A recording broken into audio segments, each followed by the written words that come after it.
नमस्कार, मी सौरभ कोरटकर, TV9 मराठीमध्ये आपल्या सगळ्यांचं स्वागत। विधानसभेची मॅच महायुती जिंकणार, फडणवीसांनी हा विश्वास व्यक्त केलाय। आमची मॅच टीम इंडिया सारखीच असेल असंही फडणवीसांनी म्हटलंय। तर अर्जुनाचं लक्ष मासा होता, तसं आमचं लक्ष विधानसभा असल्याचं शरद पवार म्हणाले आहेत। तर प्रत्येक ठिकाणी राजकारण आणणं हा बालिशपणा आहे असं आदित्य ठाकरेंनी म्हटलं। देवेंद्र फडणवीसांच्या वक्तव्यावर आदित्य ठाकरे यांनी टीका केली आहे। काळात जसा टीम इंडियाने खेळ केला, आगामी काळात आपण कसा खेळ करणार आहे विधानसभेसाठी? आमचा खेळ देखील तसाच राहणार आहे।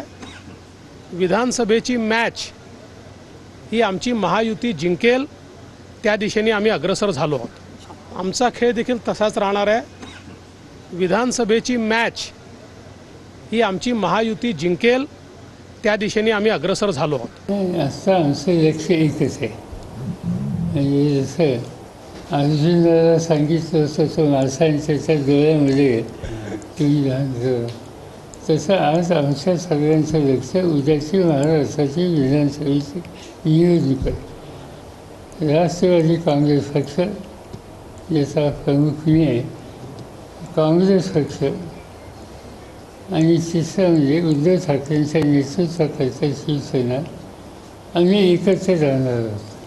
काल देवेंद्र फडणवीस म्हणाले की जसं भारताने मॅच जिंकलाय तसं विधानसभेत आम्ही मॅच जिंकू। काही लोक प्रत्येक गोष्टीत राजकारण आणत असतात, मला वाटतं हा बालिशपणा आहे। आजची जी टीम आहे त्यांना सगळ्यांना आनंदात बघून आपल्या देशाला आनंद झाला, सगळ्यांचं अभिनंदन करतो।